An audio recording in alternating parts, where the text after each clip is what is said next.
আমাদের সমাজে বহুল প্রচলিত বহুল প্রতিষ্ঠিত কুসংস্কারগুলোর মধ্যে থেকে একটি হলো এটি, মেয়ের বাবার বাড়ি থেকে রমজান আসলে ইফতারের বিভিন্ন আইটেমের জন্য ছেলে, ছেলের মা, ছেলের বাবা, ছেলের গোষ্ঠী, ছেলের বিভিন্ন মহিলারা ওই ফ্যামিলির তারা অপেক্ষায় থাকে। আল্লাহর জমিনে যদি 10টা নিকৃষ্টতম ছোট লোকই থাকে তার একটা হলো এইটা। যুবক ভাইরা, কোন যুবক হাত তুলে বলতে পারবেন যে আমার শ্বশুরবাড়ি থেকে রমজান উপলক্ষে এরকম কোন ভিক্ষাবৃত্তি আমরা করতে দেই নাই? বলতে পারবেন কেউ?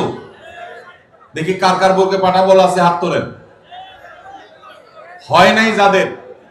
বাবাজি আপনি হাত তুলছেন, আপনাদের আমল তো এগুলো ছিলই না, আপনি হুদাই ক্রেডিট নিচ্ছেন কেন? এগুলো তো নতুন, আমাদের দেশে নতুন ফিতনা শুরু হয়েছে। এই দাঁড়িয়েলা ভাই, আপনি হাত তুলছেন কি বুঝা? বলেন বলেন কি বুঝে হাত তুললেন? আপনার শ্বশুরবাড়ি থেকে ইফতার আসে নাই? গরিব তারা, মানে কারণ কি? ভাইয়েরা আমার, এদেশ থেকে যৌতুককে ওলামায়ে কেরাম মিম্বর থেকে, মাহফিলের মঞ্চ থেকে ঝেঁটিয়ে বিদায় করেছেন, আলহামদুলিল্লাহ। যৌতুকের অভিশাপ থেকে এদেশকে মুক্ত করেছেন ওলামায়ে কেরাম। এক চেটিয়া অবদান এদেশের ওলামায়ে কেরামের এই কাজটা। যৌতুক চলে গেলে কি হবে? ইফতারের নামে যৌতুক এখনো বাকি আছে, এইটা আমাদের দূর করতে হবে কি হবে না? অনেক যুবক আছে তারা বলে যে আমার শ্বশুরবাড়ির লোকেরা খুশি মনে দেয়। ভালো করে শুনে রাখেন, 2 নাম্বারের অপর নাম হলো এখন খুশি মনে দেওয়া।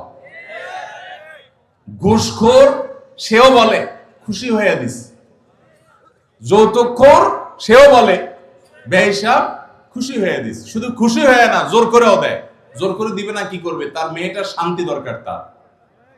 আপনি যদি বাপের বেটা হয়ে থাকেন, মুসলমানের সন্তান হয়ে থাকেন, বিনয়ের সাথে শাশুড়িকে বলবেন, শ্বশুরকে বলবেন কোনো কিচ্ছু আমার এখানে পাঠাবেন না, পাঠালে আমি মনে কষ্ট পাবো, উল্টা পারলে আমি দিব। একটা কথা আমি সবসময় বলি ভাই, একটা মেয়েকে কষ্ট করে গর্ভধারণ করা, জন্মের পর থেকে নিয়ে তাদেরকে পড়ালেখা ভরণ পোষণ দিয়ে বড় করে যখন সে সার্বিকভাবে একজন পূর্ণাঙ্গ মানুষে পরিণত হয়েছে, সুশিক্ষিত হয়েছে, সুস্থ সবল হয়েছে, সুঠামদেহী হয়েছে, তখন তাকে ছেলে পক্ষের হাতে তুলে দেয়। সারা জীবন এই মহিলাটার পেছনে ইনভেস্ট করেছে কে? তার বাবা মা। আর ভোগ করছে কে?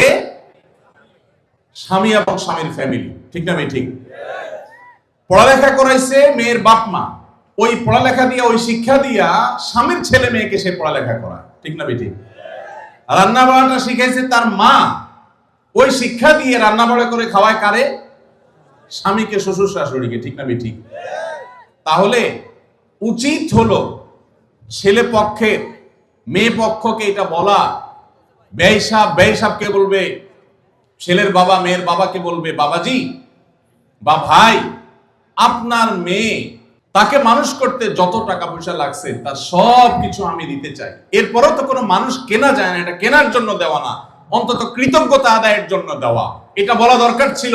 সেটা না করে উল্টা আস্ত একটা মেয়ে দিয়ে দিল, তার সাথে আবার আপনি যৌতুক আশা করছেন। আপনার চাইতে বড় ছোট লোক আল্লাহর জমিনে আর হতে। এই সমস্ত ভিখারীদেরকে ধরে ধরে আস-সুন্নাহ ফাউন্ডেশন ইফতার প্রজেক্টের জন্য পাঠিয়ে দিবেন। আপনাদের এই মাঠেও ইফতার বিতরণ হয়। যাদের শ্বশুর বাড়ি থেকে ইফতারের দরকার হয়, এদের সবাইকে আমাদের ওখানে পাঠিয়ে দিবেন। কথা বুঝে আসছে? এখন এরপর থেকে হুদাই যায় আমাদের ওখানে সিরিয়াল ধরবে। সিরিয়াল ধরলে সবাই ইফতার পাবে। শর্ত হলো সে প্রকাশ্যে ঘোষণা দিবে, আমি শ্বশুর বাড়ি থেকে ইফতার প্রত্যাশী ছিলাম, কিন্তু সেখান থেকে ইফতার পাওয়ার কোনো ক্ষীণতম সম্ভাবনা না থাকায় আমি নিরুপায় হয়ে এখন আস-সুন্নাহ ফাউন্ডেশনের দ্বারস্থ হয়েছি। এইটা যদি আপনি ঘোষণা দিতে পারেন, আমাদের দিতে কোনো অসুবিধা নেই ইনশাআল্লাহ। ভাইরা আমার, এই কুসংস্কার আমরা দূর করবো তো ইনশাআল্লাহ। খুশি মনে বলতে কোনো কিচ্ছু নাই। খবরদার, মেয়ে পক্ষ যদি ইফতার পাঠায়, ছেলে পক্ষ পাঠায় না কেন? মেয়ে পক্ষ যদি 2 আনা পাঠায়, ছেলে পক্ষ 4 আনা পাঠানো উচিত। অনেক মহিলারা আছে ফ্যামিলির, তারা খোঁচাখুচি করে বৌমাকে। আল্লাহ আমাদের এই কুসংস্কার থেকে মুক্ত থাকার তৌফিক দান করুন।